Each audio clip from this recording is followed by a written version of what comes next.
वेद व्यास द्वारा रचित महाभारत कर्ण और पांडवों के जीवन पर केंद्रित है। कर्ण महाभारत के सर्वश्रेष्ठ धनुर्धारियों में से एक थे।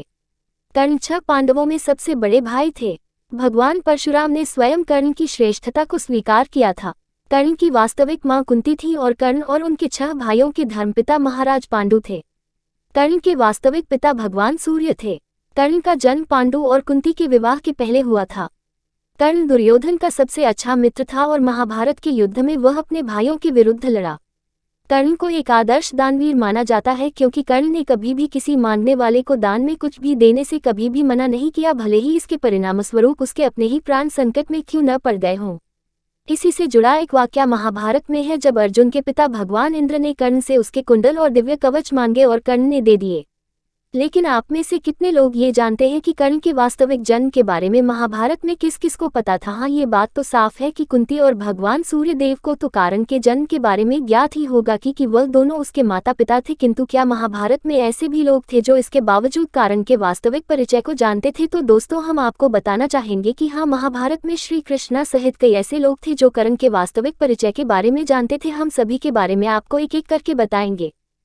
लेकिन दोस्तों, उससे पहले एक इम्पॉर्टेंट अनाउंसमेंट है। जैसा कि आप सब जानते हैं कि हमारा ये YouTube चैनल हमारे धार्मिक ग्रंथों पर आधारित है। हम धार्मिक ग्रंथों में लिखे सभी प्रसंगों को आपके सामने वीडियो फॉर्मेट के रूप में रखने के लिए पूरी मेहनत से काम करते हैं। किंतु दोस्तों, कुछ समय से हमें कुछ आर्थिक संकटों का सामना करना पड़ रहा है, जिसकी वजह से हम अपने चैनल पर नए वीडियोज़ अपलोड नहीं कर पा रहे हैं।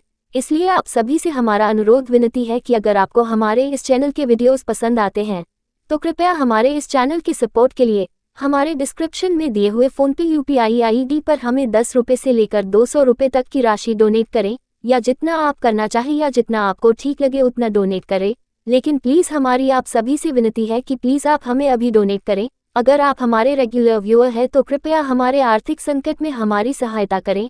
हम आपसे वादा करते हैं कि हम अपनी पूरी ताकत से और अच्छे कंटेंट आपके लिए लाते रहेंगे। और जल्दी है हम श्री कृष्ण के ऊपर एक सीरीज भी ला रहे हैं। पर दोस्तों, यह आपके ऊपर है कि आपको कितना डोनेट करना है। अगर आप 200 रुपये से ज़्यादा भी करना चाहे तो वो आपके ऊपर है। बाकी हमने डिस्क्रिप्शन में अपना फ़ोनपे UPI ID दिया है। जो भी हमें डोनेट करेगा हम उसके बारे में अपने वीडियो में ज़रूर बताएंगे। बाकी चलिए अब हम इस वीडियो पर वापस आते हैं।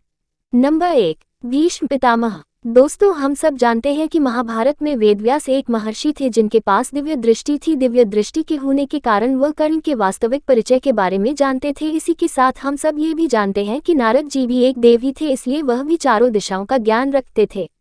लेकिन हम भीष्म पितामह की बात कर रहे हैं जिनके पास कोई दिव्य दृष्टि नहीं थी। तो आखिर उन्हें कर्ण के वास्तविक परिचय के बारे में कैसे पता चला था? दरअसल महर्षि वेदव्यास और नारद जी ने ही भीष्म पितामह को कर्ण के वास्तविक परिचय के बारे में बताया था। कर्ण की वास्तविकता को भीष्म पितामह क्यों जानना चाहते थे? दरअसल जब कर्ण ने कुरु रंगभूमि समारोह में अर्जुन को द्वंद्व के लिए ललकारा था, तब कर्ण के कौशल को देखकर भीष्म को शक हुआ कि एक सारथी का पुत्र इतना कुशल धनुर्धर नहीं हो सकता। इसलिए उन्होंने महर्षि वेदव्यास और नारद जी से कर्ण की वास्तविकता के विषय में पूछा था, जिससे उन्हें ये ज्ञात हो गया था कि कर्ण असल में कोई सूत जाति से नहीं बल्कि क्षत्रिय जाति से है और उनकी माता का नाम कुंती है। खुद महाभारत के भीष्म पर्व में इस बात का जिक्र है कि भीष्म पितामह के सर शैया पर लेटने पर जब कर्ण अपना कटास भाव दूर कर उनसे भेंट करने के लिए आते हैं, तब भीष्म पितामह कर्ण को अपने कुल का बताकर उनसे हो रहे विनाश को रोकने की विनती करते हैं, जिससे कर्ण को भी यह बात पता चलती है कि भीष्म पहले से ही जानते थे कि वह एक क्षत्रिय जाति से है, न कि किसी सूत जाति से। नंबर 2, सहदेव। जी हाँ दोस्तों, कर्ण के सबसे छोटे भाई सहदेव को भी कर्ण की वास्तविकता के बारे में पता था। दोस्तों, महाभारत में इस बात का स्पष्ट रूप से वर्णन है कि सहदेव को भविष्य देखने की दृष्टि प्राप्त थी, जिससे वह भविष्य को पहले ही देख लेते थे और श्री कृष्ण भी सहदेव के इस कला को जानते थे। किंतु महाभारत का कुरुक्षेत्र युद्ध को अहम समझकर श्री कृष्ण ने सहदेव को श्राप दिया था कि यदि सहदेव ने कभी भविष्य में होने वाले प्रसंग को किसी को भी बताने की कोशिश की तो सहदेव की मृत्यु हो जाएगी। अतः सहदेव इस बात को जानते थे कि कर्ण असल में उनके ज्येष्ठ है। खुद महाभारत के कुरुक्षेत्र युद्ध में इस बात का पूर्ण रूप से वर्णन है कि सहदेव ने कभी भी कर्ण से द्वंद्व युद्ध नहीं किया। यदि कभी सहदेव ने कर्ण पर हमला किया भी था तो वह केवल सामूहिक हमले में हुआ था। अतः सहदेव भी अपनी दिव्य दृष्टि के कारण कर्ण की वास्तविकता को जानते तो थे, किंतु वह इसके बारे में किसी को बात नहीं सकते थे। इसलिए सहदेव भी महाभारत के उन पत्रों में से एक है जो कर्ण की वास्तविकता को भली भांति जानते थे। नंबर 3, श्री कृष्ण। दोस्तों, ये बात तो किसी से भी छुपी नहीं है कि श्री कृष्ण भी कर्ण के वास्तविक परिचय को पहले से ही जानते थे। स्वयं अगर हमने महाभारत में किसी को कर्ण के वास्तविक परिचय के बारे में चर्चा करते सुना है तो सबसे पहले हमने श्री कृष्ण को ही सुना है। जब श्री कृष्ण शांति समझौता लेकर हस्तिनापुर आए थे तो दुर्योधन की ओर से माफी मांगते हुए कर्ण उनके पास पहुंचे थे, जहाँ से श्री कृष्ण कर्ण को अपने साथ वन में लेकर चले गए थे। वहाँ श्री कृष्ण ने कर्ण से अनुरोध किया था कि वह अपने भाइयों की ओर से युद्ध में भाग ले और अधर्म का साथ छोड़ दे। हालांकि हम सब जानते हैं कि श्री कृष्ण भगवान विष्णु यानी त्रिमूर्ति में से एक के अवतार थे, अतः उन्हें संसार की सभी घटनाओं का ज्ञान होना कोई आश्चर्यजनक बात नहीं है।